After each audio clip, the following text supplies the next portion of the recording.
this is working.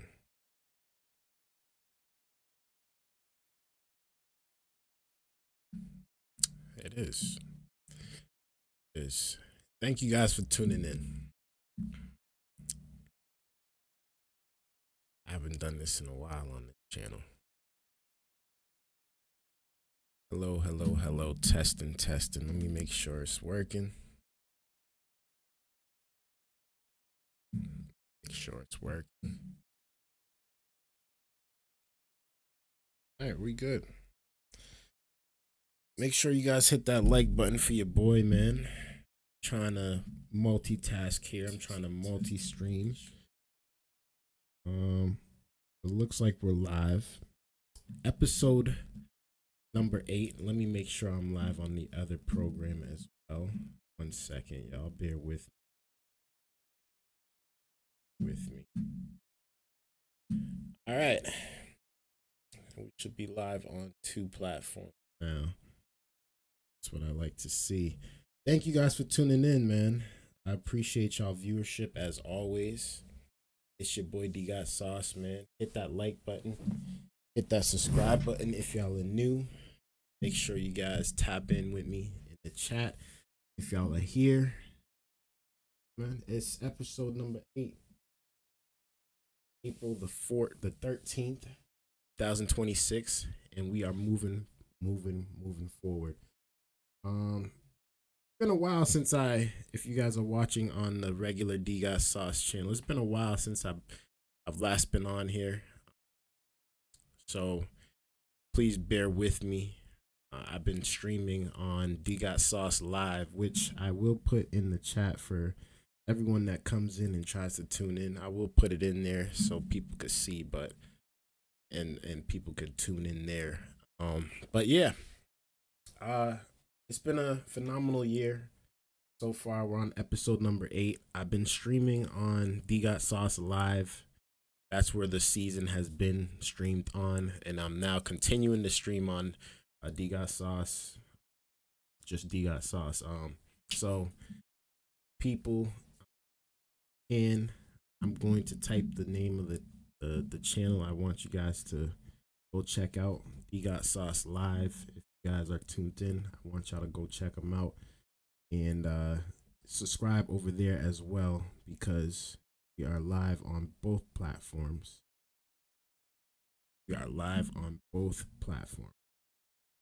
We're gonna get into the show. We got a lot of things to talk about. I'm gonna put some stuff in the chat for you guys to tap into. A poll you guys can talk about and think about and type your opinions with each other. Question of the day is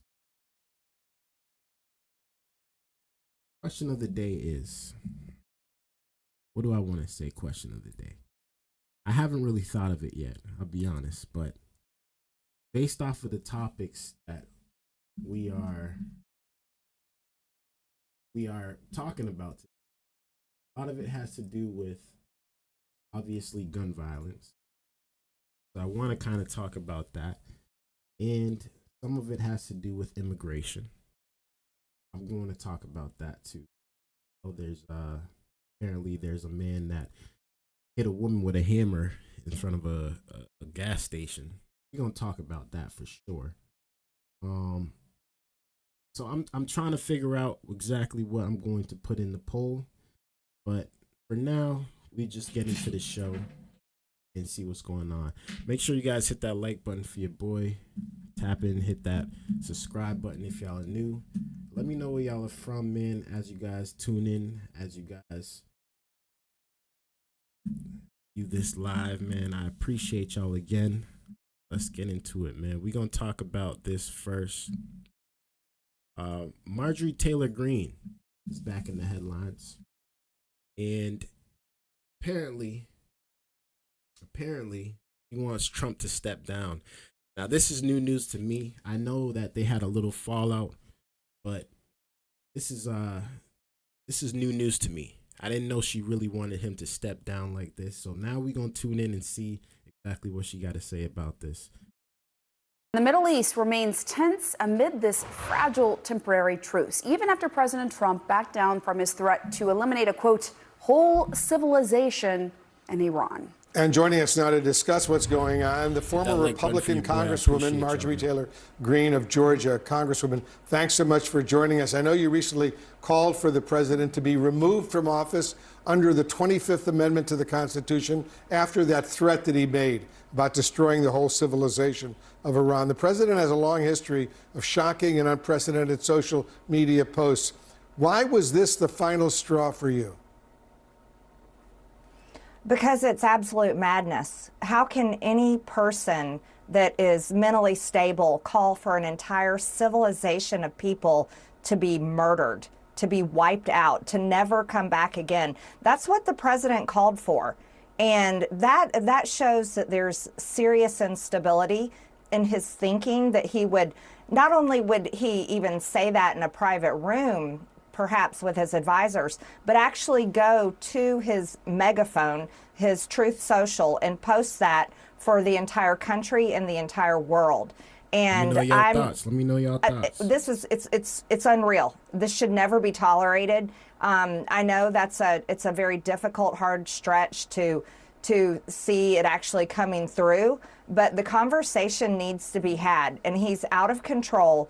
And people within the administration need to step up, take responsibility, and rein this in. Is Trump out of control?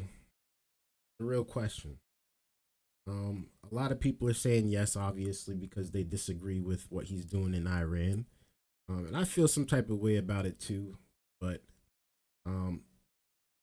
the situation that we're dealing with Iran is a very, very sticky situation. Because this war has been going on for so long now, and, you know, they've been trying to make it come to an end by just them not having the ability to have nukes. And if I was in Iran's position and I was going up against the United States of America, and they were telling me that they didn't want me to have nukes, or they didn't want me to have weapons, I'd feel some type of way about that too. I won't lie to you. I would feel some type of way. And respectfully, I would disagree with it. So I understand exactly why Iran is putting up such a fight in this war. And are they ever going to actually give up nukes? I doubt it. I really highly doubt it. But let's continue. And administration officials, as we've heard, have said that he was ready to follow through with this threat. Just hours after he made it, he announced this 2-week ceasefire that's still very tenuous at the moment. The White House is claiming it was the president's tough rhetoric that brought Iran to its knees. What do you say to that?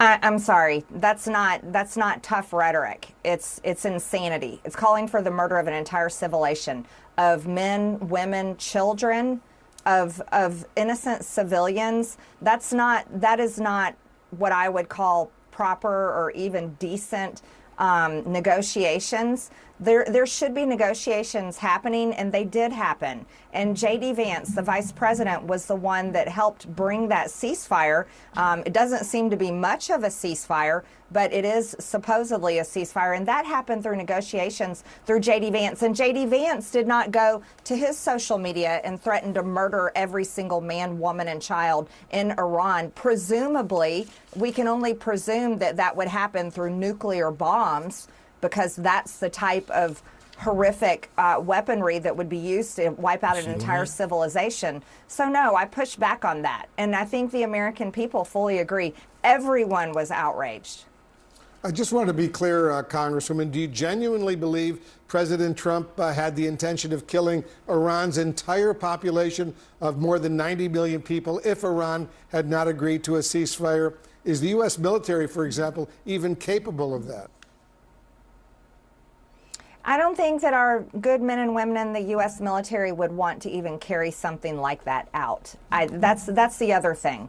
And I think that's important to point out. Our men and women in the military are the greatest among us. They're serving our country, defending our freedoms, and I'm so grateful to them, and I support them so much. But we should never have a commander-in-chief that would call for the great men and women of the United States military to wipe out an entire civilization and put that on their shoulders. And, you know, we've already got so many veterans that live with PTSD every single day in America, that can't sleep at night with terrible nightmares of the wars that they fought in foreign lands, foreign wars and foreign lands, not for America, for foreign countries and foreign purposes. And this is what the president was talking about. So I can only take him at his word, because those are the words that he spoke to the entire world. In my opinion, in a way, I feel like he's using this as negotiation tactics. You know, he's trying to fear monger them. He's trying to put them in fear. But at the same time, I in a way believe him. I do believe that he would be willing to go that far to prove a point. Of Wiberner says. Said hi. Of Wiberner says. Said hi. Of Wiberner says. I gotta turn off this said hi. Speech, huh? That thing. Can y'all hear that? Hey, thank you for tuning in regardless, but I gotta fix that text to speech. If y'all could hear that. I don't know if y'all could hear that, but Of Wiberner says. He knows exactly what he's doing and on whose behalf. Of Wiberner says. He knows exactly what he's doing and on whose behalf. Appreciate Of Wiberner says. I don't know why this. He knows exactly what he's doing and on whose behalf. Repeating a little bit too much. I appreciate the comment though. I gotta turn that TTS off. Let me continue, man. Let me figure this TTS thing out, man. I just want to follow up with that. The White House has denied they were going to use yes, nuclear we can bomb, hear it. but for critics of Division Trump, of 1698 says. You know, yes, we can hear it.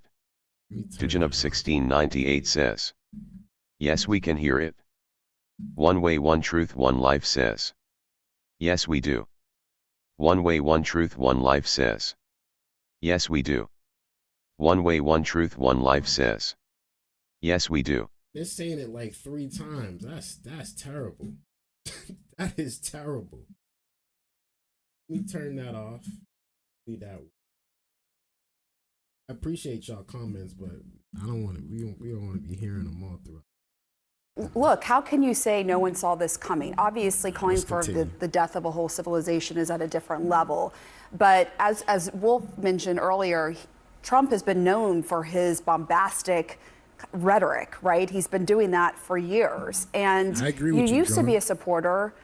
Now you're speaking out against him. But people might be asking, well, I mean, didn't you see this coming? Well, you know, I've always been a supporter of President Trump for the policies. That's what I cared about. But once he became president, he changed his policies. What we campaigned on was no more foreign wars. And President Trump said he was going to be the peace president. Well, he's gone from being the peace president to the war president. And I don't support that at all. I'm not offended oftentimes by people's words. I mean, people on the right and the left have lots of different types of language and statements. However, it's their actions that is what I pay attention to. And the president lost my support when he covered up the Epstein files and called me a traitor and wanted to primary me because I supported women that were raped at 16 and 18 years old, or 14 years old even. And I don't support the president in going to war in Iran. And what we campaigned on and what President Trump promised America was to put America first.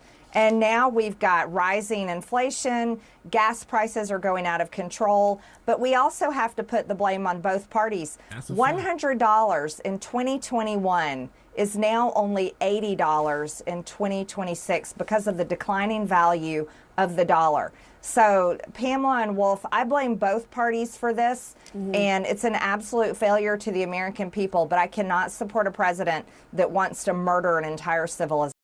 It's time to get back to America first. At the end of the day, respectfully to whatever he's got going on, whatever they got going on in the White House.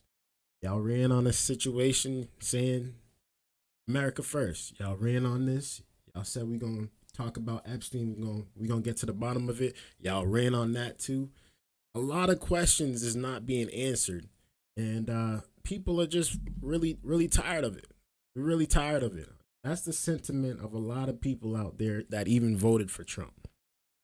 Let's get back to America first, man. This is what we want. This is what we should be doing here. Of people. Right, and you called for his removal through the 25th Amendment after that threat.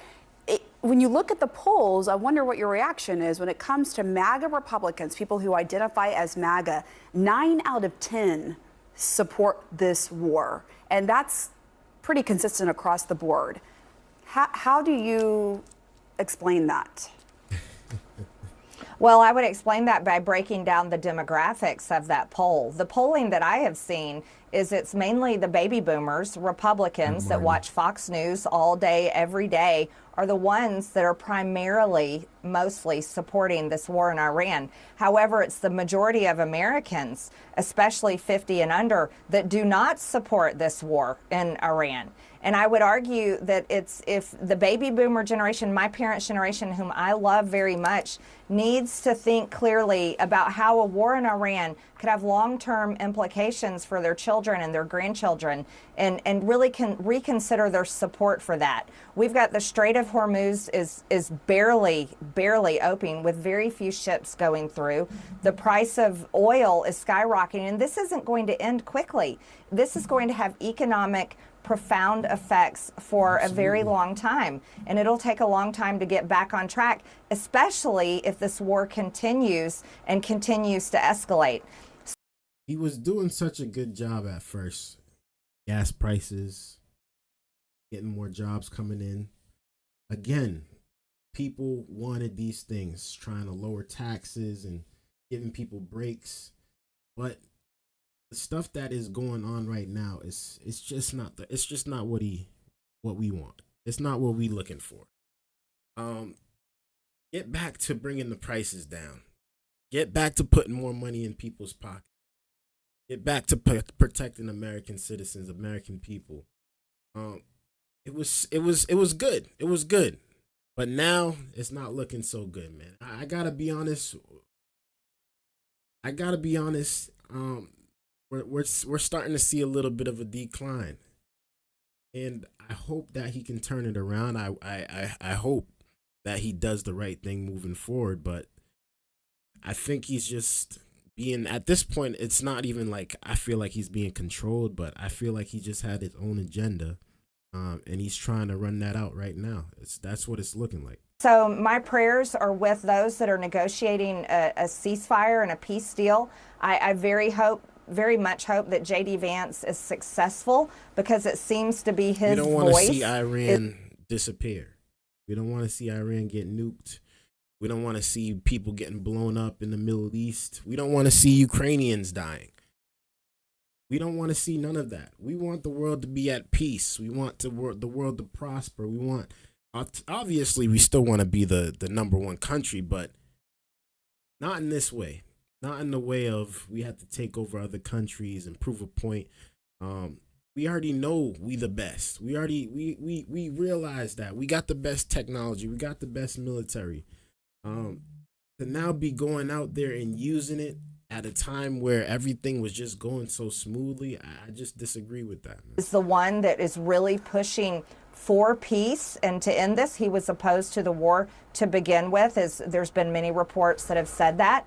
And I really hope to see people in leadership in Washington, D.C. get back on track and care about regular Americans, because regular Americans are sick and tired of all of this, and they're tired of not being able to afford life. And they very much want the drama in Washington to end so that they can carry on and enjoy their everyday lives. They're not interested in killing people in foreign lands. I can tell you that much. Congresswoman. I know I just said that, but she just repeated exactly what I just said. That's the sentiment of normal people walking on the streets every single day, going to jobs, going to their 9 to 5, trying to make a living. That's the sentiment of these normal people. But of course, that's not what's going on.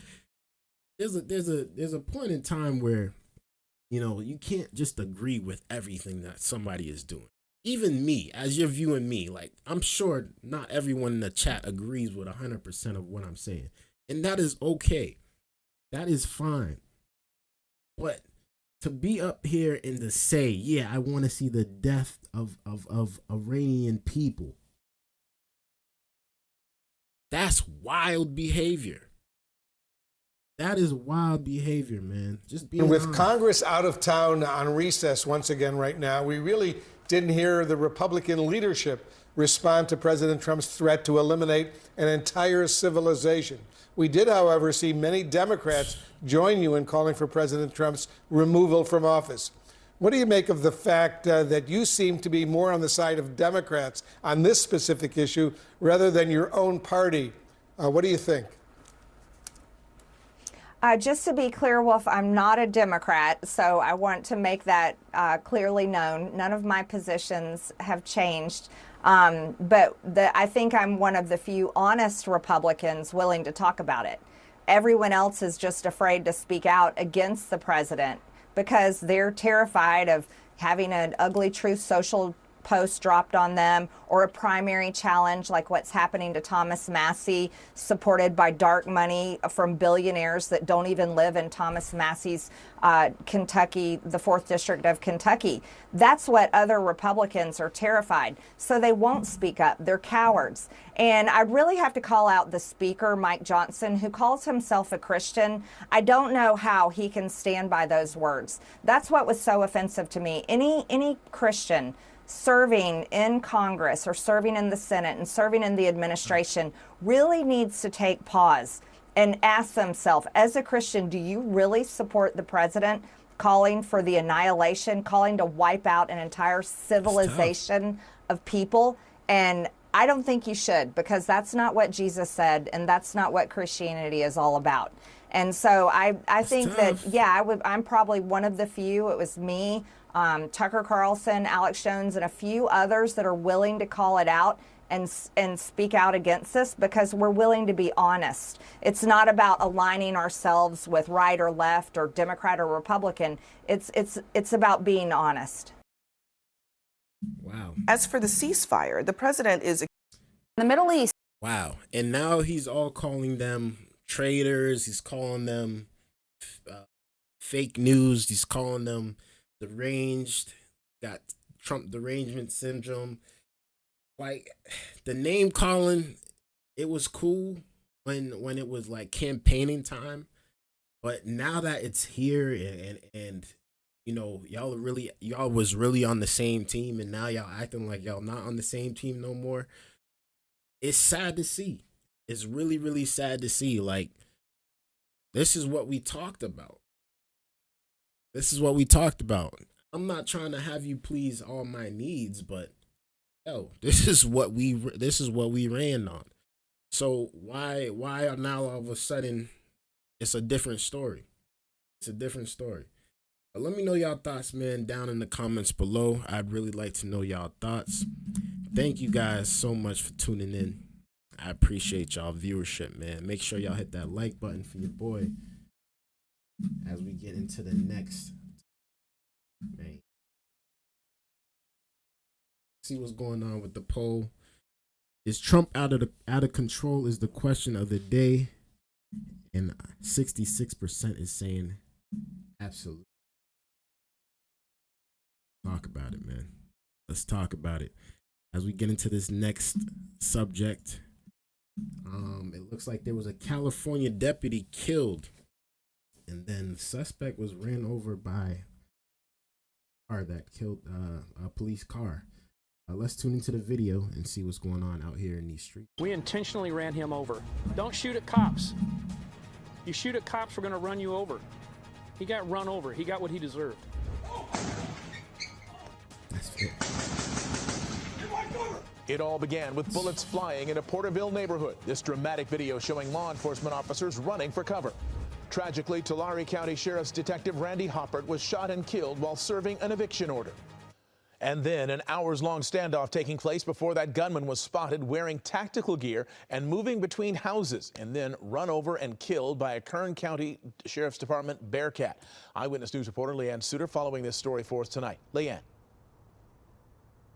Mark, that violent and deadly scene unfolding in the middle of a quiet neighborhood this morning.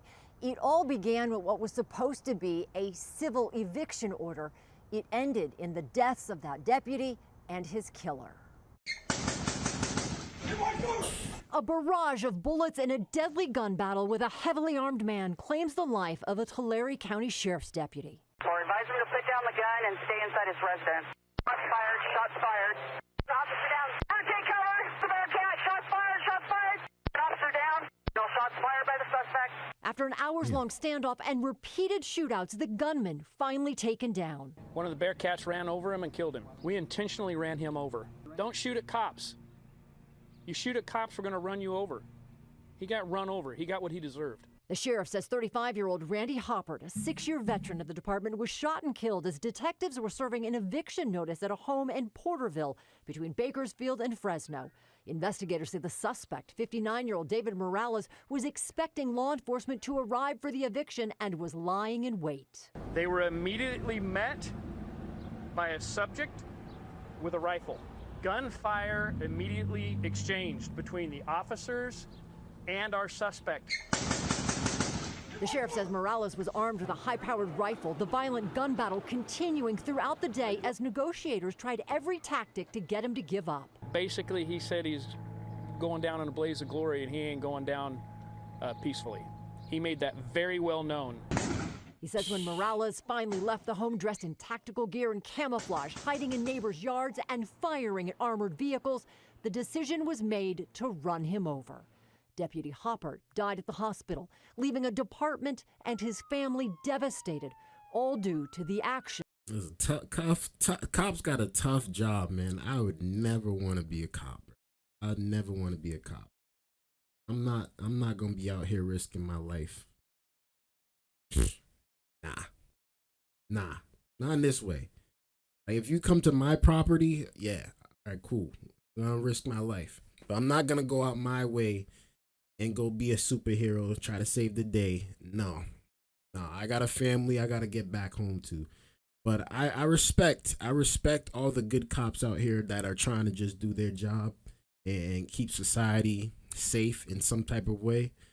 But man, that's a tough job to be. Of one man. He created this, and we have a 4-month-old baby that will never know his or her father. This is senseless. Hoppert's death is the first line-of-duty death for that department in nearly 20 years. Governor Newsom says that the state's flags will be flown at half-staff in his honor. That's sad. That's sad, man. That's sad. R.I.P. to that person. And we hope that their family doing well and can recover from this.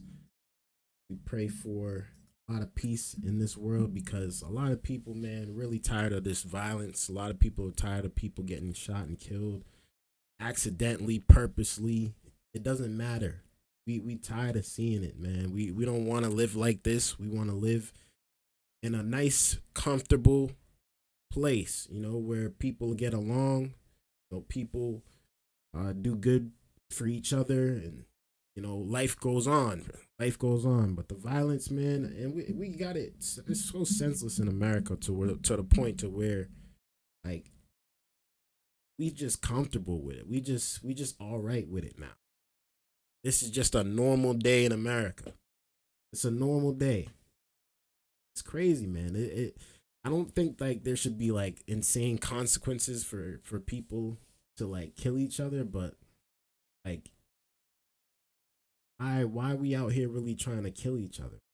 Why are we out here trying to do this, man? It's not the way to live. Really not, man. Like, we got so much to live for. But I guess mental illness is real. We gonna get into the next subject, man. Thank you guys for tuning in. I appreciate y'all viewership. I really do. Make sure you guys hit that like button and hit that subscribe button too if y'all are new, man. I appreciate y'all viewership. This next subject is about ICE raids. Yes, Soleimani's family, Iran's old ex-leader, his family's home was raided in Los Angeles. Let's tune into the video, see what's going on out here in these streets, man. Oh, it was a massive TikTok moment that's over. The American life of luxury over. Immigration, Customs, and Enforcement has arrested the niece and grandniece of an Iranian general the U.S. just killed during President Trump's first term. ICE busted them shortly after the Secretary of State Marco Rubio revoked their green cards. The pair had posted praise for Iran's regime and celebrations of attacks on the U.S. At the same time, they were living a very high lifestyle in L.A. Senior foreign policy correspondent Jillian Turner has more from the State Department. Jillian. Good morning to you, Harris. These relatives of Qasem Soleimani did more than just praise Iran's regime and enemy of the United States on social media. These women publicly supported the IRGC, that's Iran's military, that's designated a foreign terrorist organization here in the United States. The Trump administration says that amounts to material support in this case. So take a look at these women. The niece and the grandniece of Qasem Soleimani, they are in ICE custody now, pending removal from the U.S. The Secretary of State says the move came after he terminated their legal status in the country last week, posting on X. Until recently, Hamideh Soleimani Afshar and her daughter were green card holders living lavishly in the U.S. She celebrated attacks on Americans and referred to our country as the, quote, Great Satan. President Trump often touts the operation he had authorized in his first term to take out Qasem Soleimani, a notorious killer responsible for the deaths of tens of thousands of people. He counts it among his greatest counterterrorism achievements to this very day. Take a listen to the president a moment ago. We killed Soleimani. Without Soleimani, if they had Soleimani, it would be a whole different thing. Maybe. We'd still be winning, but it would have been harder because we are obliterating that country. Well, Soleimani's niece entered the U.S. on a tourist visa in 2015, eventually secured asylum, then obtained a green card. Despite frequent trips home back to Iran, she sought relentlessly during her time here to become an influencer on social media. Her daughter came to the U.S. that same year on a student visa and essentially never left. She, too, spent much of her time promoting herself and her American lifestyle on social media platforms. Harris, the hypocrisy here, I mean, barely warrants a mention. It is self-evident. If these women were back home living under the rule of the regime they say they love, they would not be allowed to post on social media. They would not be allowed to go out in public alone or even take selfies. They would not be allowed to attend college or school. They would be living under Sharia law. It would be a very different situation. Harris? Absolutely. Jillian Turner, thank you very much. Former Department of Homeland Security advisor and former Secret Service. Honestly, though, if I was their family member, I wouldn't want to be living in the United States if I know y'all are beefing directly with my family member and posting and doing all this. Like I would be in a different country, especially at a time like this. I mean, that's kind of just common sense, but let's continue. Agent Charles Marino is with me now. Charles, a lot of people have been asking, how in the world did they stay here? That nobody ever said anything after, you know, their relative being annihilated in Trump's first term. We know that he was an enemy. The military took him out. Well, it's the right question to be asking right now, especially since it appears that as a country, we still haven't learned the lessons of September 11th, 2001, where shortly after those attacks, the Saudi government requested that the FBI assist in relocating over 24 members of the bin Laden family after that attack. We knew he was leading al-Qaeda. We knew he was an adversary of the United States, and yet we had 24 of his family members here in the United States. And this is the same situation. I think the American people would be shocked to learn how many people we have allowed into the country, either through claims of asylum or on student visas or tourist visas, that are associated with adversarial countries, including the leaders of those countries. This needs to stop. We have got to understand that countries like China, for example, who continue to exploit American universities, for the theft of intellectual property and destruction of scientific data, etc., continue to flood and exploit the immigration policies of the United States. And I don't think the American people should have to learn another tough lesson through another act of terrorism to understand that our policies are backwards right now. And some of our elected leaders continue to bury their heads in the sand and live in this augmented reality that just doesn't match what's going on the ground. Look, having worked at DHS as an advisor, I mean, you know the details of what it can cost us, not just with 9/11, but just overall. It sows the seeds with other enemies, like, well, maybe we can go to America after hating them and threatening to kill Americans and become an influencer. A new editorial with this headline: California should thank ICE for arresting Iranian terror generals' high-living relatives. And here's part of that. It is unusual for the families of America's sworn enemies to support the bad guys so openly while enjoying the California sunshine. Soleimani's relatives must have thought they were immune. After all, they lived in a sanctuary state. But as Rubio noted, Secretary of State, a green card is a privilege, not a right. And you cannot support America's enemies and expect to stay in the country. Charles. Again, like I said, if I was me, I would have been gone. I would have been in Canada by now. Like, why are you in the United States of America if you know your direct family member is beefing with the president of the United States? Like, get out while you can. That's just common sense. But hey, a lot of people, I guess, think that they're privileged, man. I thought that they were untouchable here and that nobody really cared about them being here, but clearly it's an issue. And you should have thought. I think the administration is holding their breath, waiting for a big thank you from Gavin Newsom, just like they wouldn't get one from Tim Walz or Governor Hochul in New York City. These sanctuary jurisdictions are actually more likely to take the side of those that have been deported, no matter their association or the reason why they were here in the country. So, look, we are one of the most lax countries in the world when it comes to our border and immigration policies. And we saw that to an extreme under the Biden administration. And now the Trump administration has a great deal of catching up to do through Marco Rubio at the State Department in terms of vetting. Vetting that wasn't done. Charles, I need to pull away. Please forgive me. Was done. Be sure to like and... So they thought they were untouchable, and they got touched very clearly. Bad decision on their end. Gotta be honest. Let me know y'all thoughts about this down in the comments below. I'd really like to know y'all thoughts, man. Appreciate y'all for tuning in. Make sure you guys hit that like button, hit that subscribe button for your boy if y'all are new. We are almost done with the show. Got a couple more topics to talk about. Looks like the poll is still going. Trump is still, he's out of control. 67% is saying yes.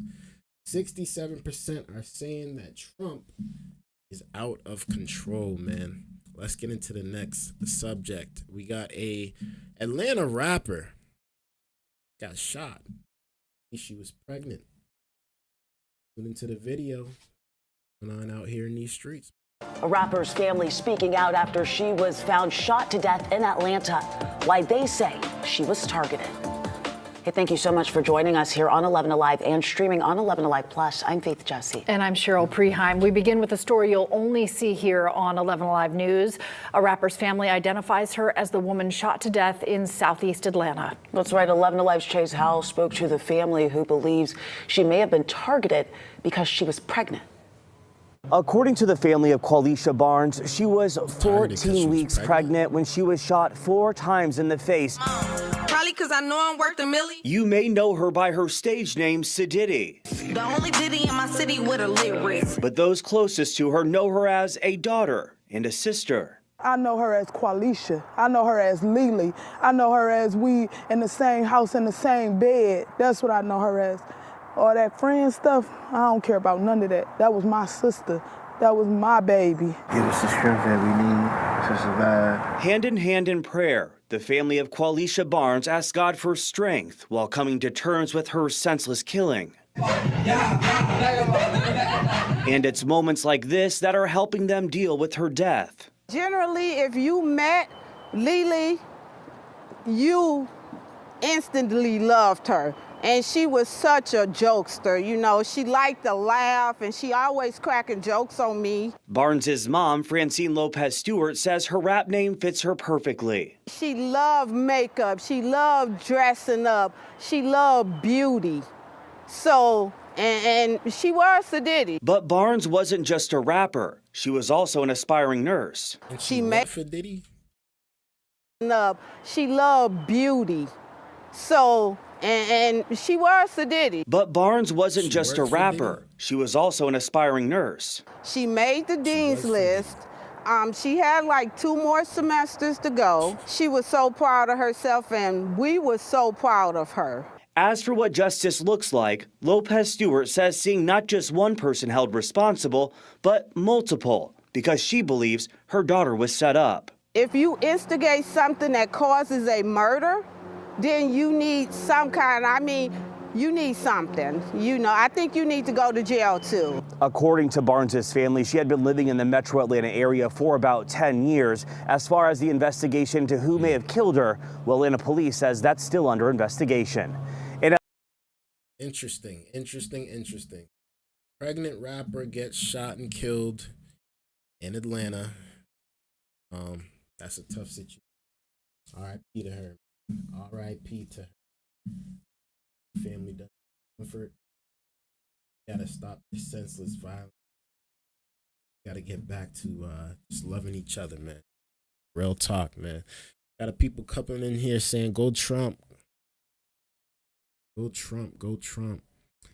92 says Trump with the American flag. Hey, man, not a lot of people are loving Trump right now, man. But we do hope that he gets back to being best president ever. Let's continue, man. Let's continue. Make sure you guys hit that like button for your boy. If y'all are new. We got this video of a Haitian man, Florida. Apparently he killed somebody with a hammer. Let's tune into the video, man. See what's going on out here in these streets. Video of a deadly hammer attack in Fort Myers. The suspect is an undocumented Haitian, bringing renewed attention to the immigration debate. And Local 10's Leanne Morajon live now with much more on this story making the rounds on social media. Leanne. The woman you're about to hear from says that using this crime to paint a broad narrative about Haitians as a whole is unfair. And we must warn you, the video you're about to see is extremely disturbing. A horrifying attack at a Fort Myers gas station now has the attention of President Donald Trump and the federal government. An innocent mother was violently attacked and murdered.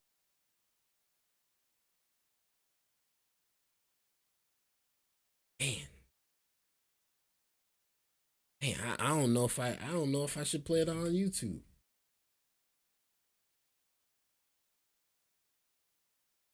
That was brutal. That was brutal. Goodness. A horrifying attack at a Fort Myers gas station now has the attention of President Donald Trump and the federal government. An innocent mother was violently attacked and murdered. The Department of Homeland Security says the man wielding the weapon was here illegally from Haiti. This senseless act has shocked our community and underscores the critical importance of immigration enforcement and our role in public safety. Fort Myers police arrested Robert Joachim on April 3rd, hours after he bludgeoned a female store clerk to death with a hammer. Why? Why though? Like, what is the reason to do that for?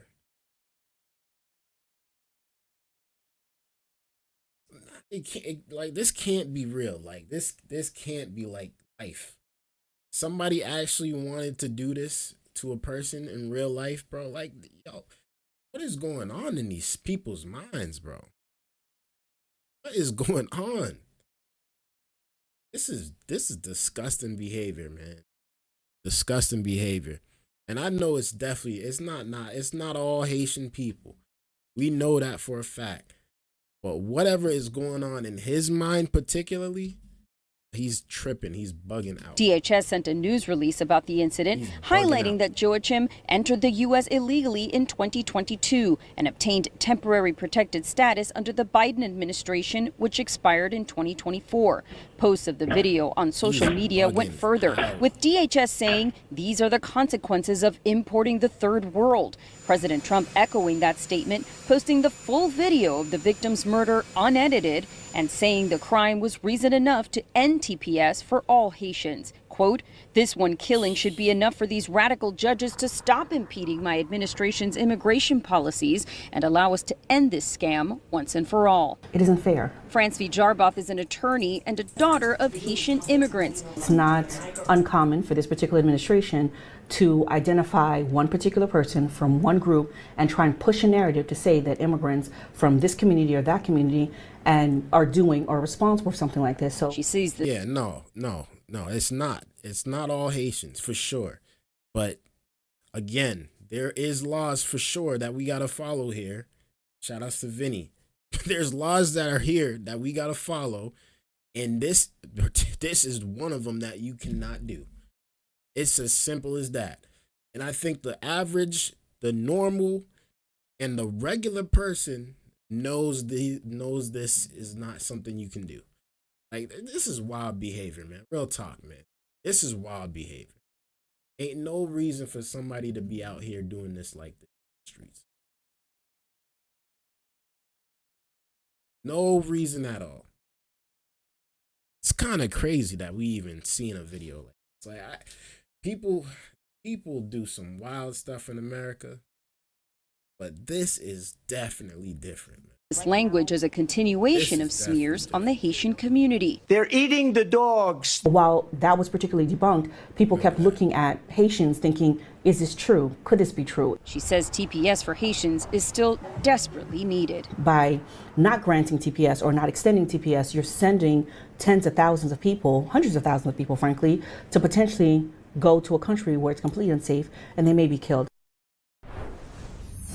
This is not the first time the Trump administration has used a video of a violent crime allegedly perpetrated by an illegal immigrant as grounds to justify its immigration approach. You may remember the murder of a woman on board of a commuter train in Charlotte. That happened back in August of last year, and that crime was allegedly committed by a person who was here undocumented. That video was widely shared by the administration as a reason for why immigration enforcement is important. As for this case, we should tell you that officials say that Joachim will be deported from this country no matter what the outcome of the case is.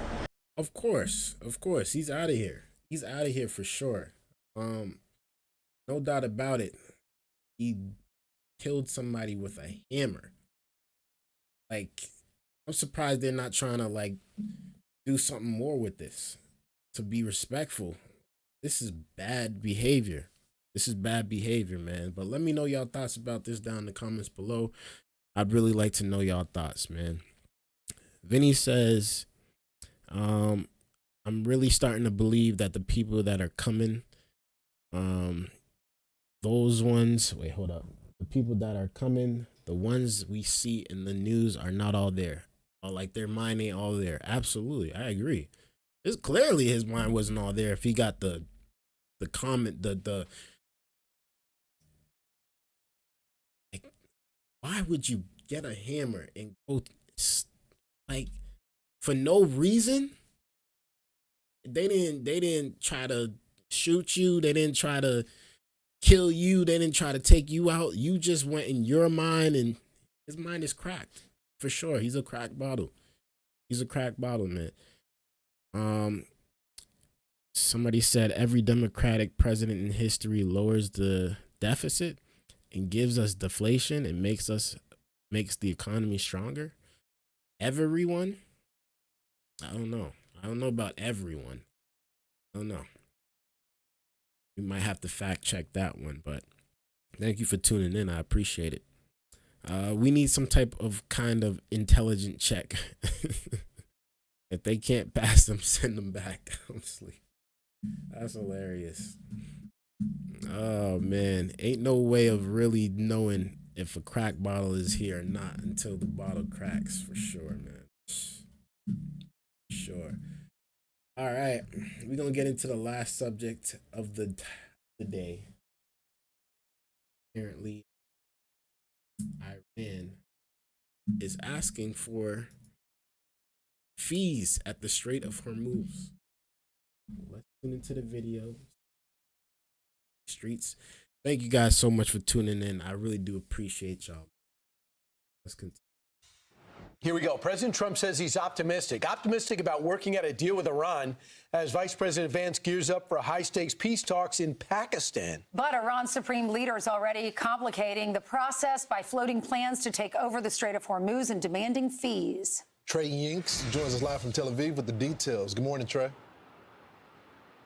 Yeah, hey guys, good morning. With high-stakes talks scheduled this weekend in Islamabad, Pakistan, an Israeli intelligence official tells Fox News Iran is indeed demanding fees for the few vessels it's allowing to pass through the Strait of Hormuz. This official adds the Strait is effectively under full IRGC control. They decide who gets to go through, but more importantly, who doesn't. I am told that there is intelligence being shared in the intel community about how Iran is trying to tighten its grip on this strait ahead of the negotiations this weekend. Overnight, President Trump taking to Truth Social to talk about the issue, saying, quote, Iran is doing a very poor job, dishonorable, some would say, of allowing oil to go through the Strait of Hormuz. That is not the agreement we have. With just 8 vessels reportedly passing through the strait in the first 48 hours of the ceasefire, a statement was released via state media from Iran's supreme leader overnight, saying, quote, and certainly we are entering a new era with the management of the Strait of Hormuz. We did not and do not seek war, but we will not give up our rightful rights in any way. And for this, we consider all the fronts of resistance as one. The region is waiting to see the outcome of the talks in Pakistan as Iranian officials and U.S. officials appear to be discussing a different set of terms. Iraq's foreign minister spoke yesterday about the talks. We discussed the upcoming negotiation process in Pakistan, and we support and encourage this process. And we hope that the negotiation process will achieve its goals, which are peace and security in the region. One issue that appears to be a sticking point is whether or not Israel will still be able to strike Hezbollah, Iran's largest proxy based in Lebanon. Overnight, the Israelis struck a variety of launching positions in southern Lebanon, and shortly after, Hezbollah launched a rocket that triggered sirens in Tel Aviv. I want to tell you, there is no ceasefire in Lebanon. We continue to strike Hezbollah with force, and we will not stop until we restore your security. Our great achievements, both in Iran and against the axis of evil, have brought about a historic change in Israel's status in the region. Next week, talks are scheduled to take place between Israel and Lebanon, aimed at creating peaceful relations between the two countries and disarming Hezbollah. But again, this news we can report today. An Israeli intelligence official telling Fox News Iran is indeed demanding fees for vessels to pass through the Strait of Hormuz. We are reaching out to shipping companies to determine if they are paying these fees. Guys? Trey, any talks of arming the people of Iran? I know it worked for Reagan with Nicaragua. Yeah, about a week ago, I spoke with President Trump about this issue, and he said that they tried to get weapons into the hands of Iranian protesters earlier this year, and ultimately those weapons were kept by, the president says, the Kurds. I've reached out to regional sources who say that is true, that those weapons were sent and they did not get delivered to the protesters. All news is fake news. That's the case, Eds. And so certainly there are a variety of options on the table for the president. They're waiting to see what the outcome of these negotiations in Islamabad will be, understanding that the Iranians lack leverage at the negotiating table. The IRGC has been destroyed and decimated in the aftermath of Operation Epic Fury. Iran's nuclear program was taken out during Operation Midnight Hammer. The production lines for these ballistic missiles and drones were targeted in U.S. and Israeli strikes over the past 40 days. And so the Iranians have very little at the negotiating table, and officials say they are going to have to admit that they lost on the battlefield and have a change of tune if they are willing to get a good faith deal. So, Trey, that's almost zero chance of Iran admitting they lost, to saying take the uranium and you could have the Strait. So that makes you wonder, do they just go on with talks and say progress has been made like we saw prior to this conflict actually taking place? Progress. Or do you sense there's a timeline, maybe inside the 2 weeks, for these talks either to get traction will fall apart? Trump is Jesus. It's a great question. And look, President Trump has made clear, and this is true, that the Iranians often say one thing to the press and another thing at the negotiating table because they want to maintain this allure that they have power still within the country that has been largely decimated as a result of these U.S. strikes.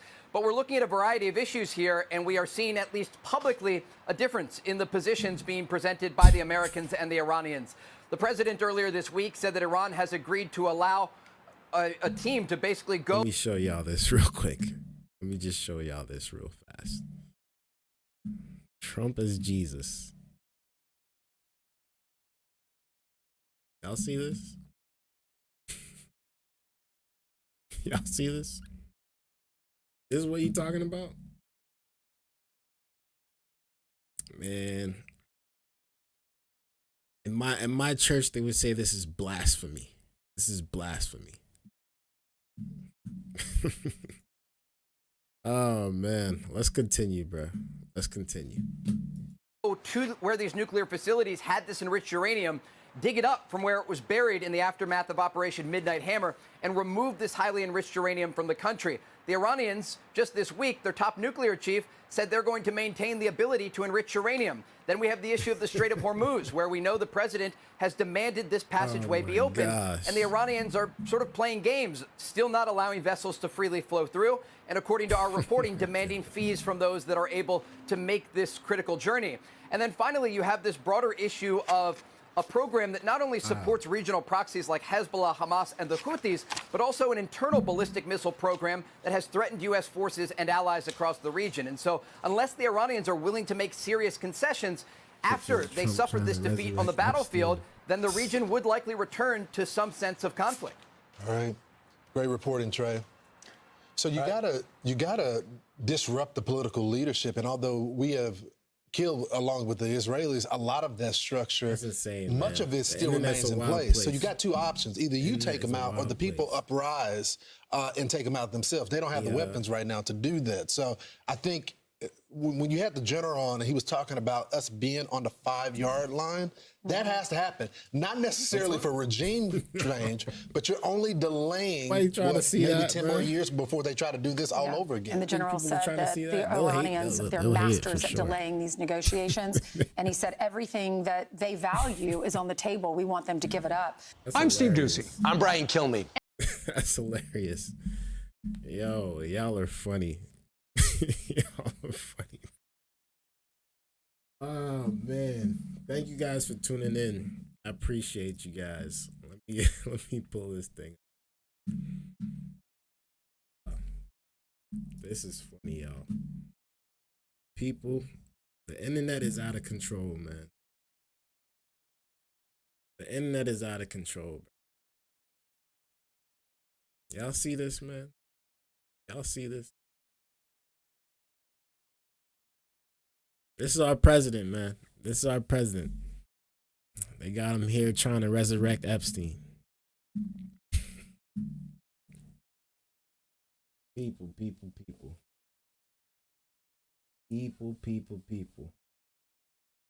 Looks like the majority of the people that came in, 198 votes. Trump is out of control. Out of control, ladies and gentlemen. This was a great show, man. It really was. I don't think I have much more to talk about with you guys. I could stay on here a little bit longer and see what's going on out here in the streets. When it comes to news, anything.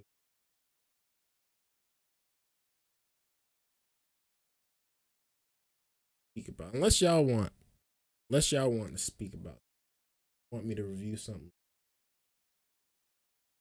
Not, I think we're gonna get on out of here, man. We're gonna get on out of here. Let me see.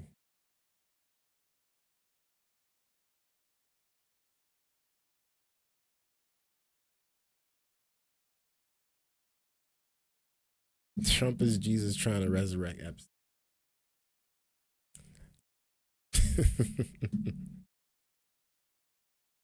Oh Oh man.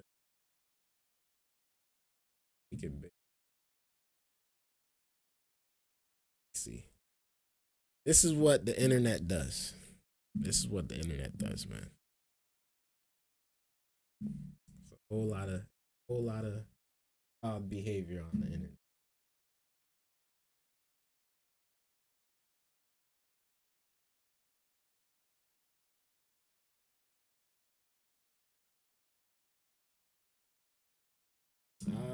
Yeah, I don't see anything else that I really want to talk about. Y'all boys, ladies, be easy. I appreciate y'all. Come on, people. Used to be smarter than that.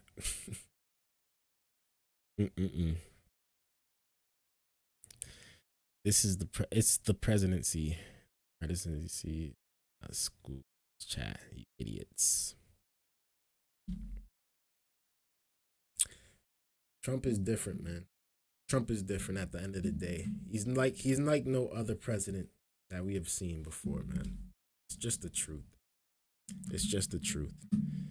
He's like no other president we have seen before. Thank you guys for tuning in so much. I appreciate y'all, man. It's been real. It's been real. I'll be back. Man. So keep those notifications on. Cause your boy gotta go somewhere, man. He gotta get some other stuff done. It was real, man. Until next time, I love you guys. I appreciate y'all, man. I'll enjoy the rest of y'all day. Peace.